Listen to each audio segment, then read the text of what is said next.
लोकसभा चुनाव की रणभेरी बज चुकी है। सभी दलों के लोग अपनी अपनी तैयारियों में जुट गए हैं। कौन जीतेगा कौन हारेगा ये तो जो है 4 जून को ही पता लग पाएगा। मोहम्मद आरिफ सिद्दीकी जी, क्या माहौल रहेगा चुनाव का?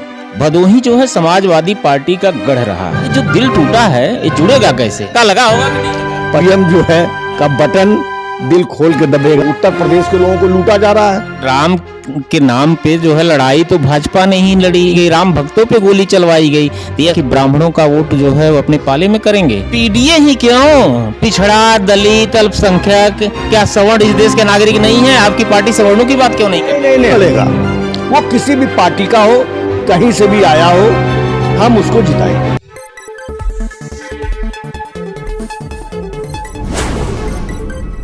नमस्कार, मैं हूं हरीश सिंह और आप देख रहे हैं ह्यूमन टुडे। आज हमारे साथ सीधी बात में शामिल हैं मुलायम सिंह यूथ ब्रिगेड के पूर्व प्रदेश अध्यक्ष, वर्तमान में समाजवादी पार्टी के प्रदेश सचिव और नगर पालिका भदोही में 10 साल चेयरमैन रहे और भदोही के समाजवादी पार्टी के जिलाध्यक्ष भी रहे मोहम्मद आरिफ सिद्दीकी जी से। क्या लगता है इस बार क्या माहौल रहेगा चुनाव का? इस बार माहौल पूरे उत्तर प्रदेश में और ख़ास तौर से पूर्वांचल में जहां हम लोग बैठे हुए हैं, इंडिया गठबंधन जो समाजवादी पार्टी नीत गठबंधन है, समाजवादी पार्टी उसमें शामिल है। इंडिया गठबंधन बहुत मजबूत स्थिति में इस वक्त है। आप कह रहे हैं मजबूत स्थिति में है। भदोही जो है समाजवादी पार्टी का गढ़ रहा है। यहाँ पर समाजवादी पार्टी ने जो है विधायक भी दिए हैं, सांसद भी दिए हैं। पहला जिला पंचायत अध्यक्ष भी समाजवादी पार्टी का रहा है। इसके बावजूद भी जो है इंडिया गठबंधन के तहत इस सीट टीएमसी को दे दी गई। क्या लगता है आपको इसका असर पड़ेगा? नहीं, इसका कोई असर नहीं पड़ेगा। ये कोई बहुत बड़ा विषय भी नहीं है। ऐसा है कि राष्ट्रीय अध्यक्ष जी जब सीटों को तय करते हैं, राष्ट्रीय फेम के जो हमारे लीडर हैं, तो बड़े नेताओं का आपस में सम्मान भी बहुत होता है। ममता बनर्जी जो बंगाल की मुख्यमंत्री हैं और टीएमसी की राष्ट्रीय अध्यक्ष हैं और हमारे पार्टी के राष्ट्रीय अध्यक्ष जी के बीच संबंध बहुत अच्छे हैं। उन्होंने इसको मांग लिया, उन्होंने दे दिया। लेकिन ये भी तो है ना कि जैसे समाजवादी पार्टी के काफ़ी लोग जो है चुनाव लड़ने की तैयारी कर रहे थे, काफ़ी दिन से जो है अपने प्रचार प्रसार में लगे थे और आपका भी नाम आ रहा था, आप भी जो है लोकसभा की तैयारी में लगे थे। लेकिन ये जो दिल टूटा है ये जुड़ेगा कैसे? दिल टूटा भी नहीं और दिल जुट भी गया। कुछ तो झटका लगा होगा कि नहीं लगा? 25 तारीख को ईवीएम जो है का बटन दिल खोल के दबेगा। इसमें कोई दो राय नहीं है। इस समय देश के जो हालात हैं, जो बेरोजगारी है, नौजवानों के पास रोजगार नहीं है, नौकरी नहीं है और महंगाई चरम सीमा पर है। इतनी महंगाई हिंदुस्तान में कभी नहीं थी जितना आज है। सिलेंडर के दाम महंगे हैं। ये भारतीय जनता पार्टी की सरकार दोहरी प्लानिंग कर चल रही है। सिलेंडर यहाँ राजस्थान में जो सरकार बीजेपी की है, वहाँ पे 400 रुपये, 450 में सिलेंडर दे रहे हैं। उत्तर प्रदेश के लोगों के साथ भारतीय जनता पार्टी सौतेला व्यवहार कर रही है। यहाँ 1250 में सिलेंडर मिल रहा है। आखिर क्यों? वही भाजपा राजस्थान में 450 में सिलेंडर बिकवा रही है और उत्तर प्रदेश में 1250 रुपये में बिकवा रही है। तो उत्तर प्रदेश के लोगों को लूटा जा रहा है। ये क्या है? ये कैसा चरित्र है बताएं ना। लेकिन माहौल तो अलग बन रहा है ना। कभी जो है भाजपा काशी विश्वनाथ कॉरिडोर की चर्चा करती, अभी राम मंदिर पे पूरा जो है देश में उन्होंने आयोजन किया। तो इसका जो असर जनता पे जाएगा उसको आप लोग कैसे अपने वोट में परिवर्तित करेंगे? देखिए, इन सब चीज़ों का कोई असर नहीं होता।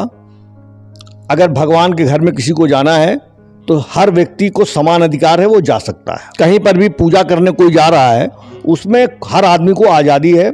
इस मुल्क में वो हर मंदिर में जा सकता है, हर जगह पूजा कर सकता है। और कोई उसको कब्जा कर ले कि नहीं ये हमारा वो है, तो ये उनकी 500 साल की लड़ाई थी तो कब्जा कैसे हो गया? लड़ाई 500 साल की किस बात की लड़ाई थी? ये हिंदुस्तान था। हिंदुस्तान आज भी है। हिंदुस्तान 500 साल पहले भी था। वही देश के लोग थे जो जंग आज़ादी की लड़ाई में 500 सालों के इतिहास में जो लोग लड़े हैं, उसमें आरएसएस की कोई भूमिका नहीं थी। राम जन्मभूमि की लड़ाई तो कोर्ट ने फैसला दिया तब न वहां पे मंदिर बना। देखिए, राम मंदिर की लड़ाई वो किसी के बीच में नहीं थी। राम मंदिर की लड़ाई वो अदालत में थी और अदालत ने फैसला दिया है। सुप्रीम कोर्ट इस मुल्क में जो न्याय प्रक्रिया है, जब कोई भी देश की अदालत डिसीजन देती है तो हर आदमी को वो स्वीकार्य होता है। और जब सुप्रीम कोर्ट ने डिसीजन दे दिया, अपना निर्णय दे दिया, न्यायालय का फैसला आ गया, उसके बाद कोई कुछ बोला नहीं, तो आप वहाँ बनाइए। अब वो भारतीय जनता पार्टी की कहे कि हम बना रहे हैं, श्रेय तो भारतीय जनता पार्टी ही ले रही है। नहीं, अदालत के डिसीजन आने के पहले आपने क्यों नहीं बना लिया? अगर आप बना, बिना अदालत का डिसीजन आने कैसे बना लेते, जबरदस्ती बना लेते। तब फिर आप क्या हैं उसमें? आप क्या हैं भाई? हिंदुस्तान में एक लाखों मंदिर नहीं है, करोड़ों मंदिर हैं, और हर मंदिर को बनाने में हिंदुस्तान के तमाम लोगों की भूमिकाएं हैं। हर आदमी जो धर्म के कार्य में क्षेत्र में कार्य करता है, जो धर्म से प्रेम रखता है, वो मंदिर बनाएगा, वो पूजा करेगा।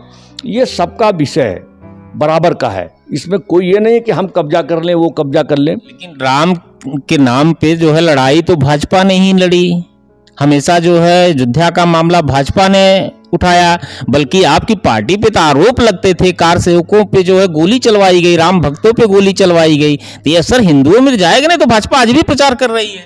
देखिए, जब मुख्यमंत्री की आप कुर्सी पर बैठेंगे या देश के प्रधानमंत्री की कुर्सी पर बैठेंगे तो आपको संविधान के मुताबिक फैसला करना पड़ता है। कोई किसी का विरोध नहीं करता, राजनीति में सब काम करते हैं, और राजनीति में वक्त के हिसाब से फैसले लेने पड़ते हैं। और जितना समाजवादी पार्टी के लोग धर्म का काम करते हैं, उतना देश में कोई भी धर्म का काम करने वाला नहीं है। चलिए हम धार्मिक मुद्दों को छोड़ते हैं, भदोही के मुद्दे पर ही आते हैं।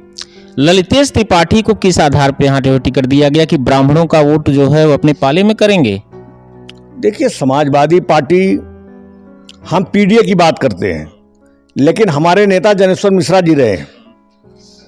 हम पीडीए की बात करते हैं, पिछड़ा दलित और अल्पसंख्यक की बात करते हैं, लेकिन हमने मऊ में सुधाकर सिंह को जिताया। पीडीए ने किसको जिताया? सुधाकर सिंह को जिताया। पीडीए भदोही में किसको जिताएगा? ललितेश त्रिपाठी को जिताएगा। इसलिए कि हम अगर मोहन सिंह जी को मानते हैं, बृजभूषण तिवारी जी को मानते हैं, हम जनेश्वर मिश्रा जी को भी अपना आदर्श मानते हैं। उनकी हर साल हम लोग जन्म दिवस और पुण्यतिथि के मौके पर हम उनको हमेशा खिराजी। फिर पीडीए ही क्यों? पिछड़ा, दलित, अल्पसंख्यक, क्या सवर्ण इस देश के नागरिक नहीं है? आपकी पार्टी सवर्णों की बात क्यों नहीं करती? नहीं, हम सवर्ण विरोधी की बात नहीं कर रहे हैं, सवर्णों के विरोध की बात नहीं कर रहे हैं। देखिए, जो गरीब होता है, कमजोर होता है, उसको आगे बढ़ाने के लिए हमेशा लोग मदद में आगे आते हैं। अभी सुधाकर सिंह जी को घोसी के चुनाव में कौन जिताया? पीडीए के लोगों ने जिताया। कौन जीता? सुधाकर सिंह जी जीते। भदोही में पीडीए के लोग ही जिताएंगे। किसको? ललितेश त्रिपाठी जी को जिताएंगे। इसलिए कि जो पीडीए की लड़ाई लड़ेगा, जो गरीब की लड़ाई लड़ता है, उसी को पीडीए कहा जाता है। पीडीए में तमाम, अगर आप देखेंगे, तमाम ब्राह्मण समाज के जो सामान्य वर्ग के लोग हैं, उसमें क्षत्रिय समाज के भी लोग हैं, जो गरीब लोग हैं, उनसे हमदर्दी सबकी होनी चाहिए।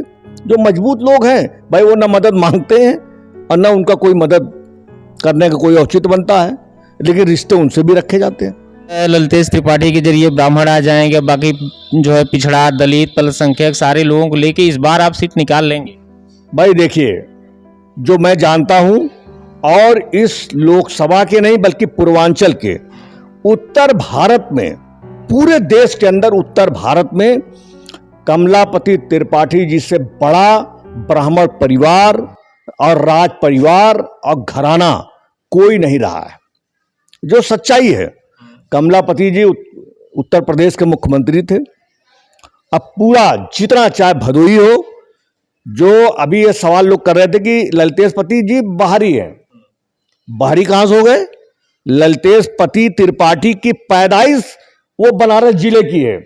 बनारस में भदोही था, बनारस में चंदौली था।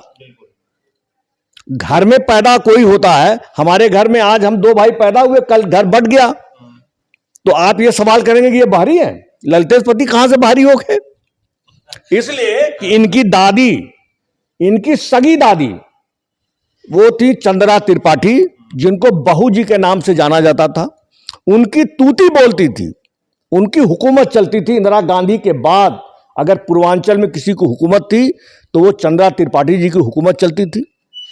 और चूंकि कमलापति जी का परिवार था, उनका शानदार परिवार था, बहुत राज परिवार, बहुत प्रतिष्ठित परिवार रहा है। ये परिवार हमेशा सबके लिए, सबके दिलों में इस परिवार के लिए जगह रही है, जो सच्चाई है। भाजपा तो 80 सीट पूरा जीतने की बात कर रही है और प्रधानमंत्री जी का ये जो है पड़ोसी लोकसभा क्षेत्र है, ऐसे में तो काफी कठिनाई का सामना करना पड़ेगा। भाजपा ने 2019 में भी बात किया था हम 80 सीट जीतेंगे, है ना, उसमें हम लोग जीते थे, काफी सीटें हम लोग जीत गए थे। कहाँ जीत पाए थे ये? कहने का मतलब है सीट भले टीएमसी को मिल गया हो, लेकिन समाजवादी पार्टी के जो लोग हैं दिल से लड़के जो है चुनाव जीत के दिखाए। आज समाजवादी पार्टी का अकेले का सवाल नहीं है। समाजवादी पार्टी सबसे बड़ी पार्टी है उत्तर प्रदेश में। इस गठबंधन के, समाजवादी पार्टी जिस गठबंधन में शामिल है, वो इंडिया गठबंधन से जो लड़ेगा, वो किसी भी पार्टी का हो, कहीं से भी आया हो, हम उसको जिताएंगे।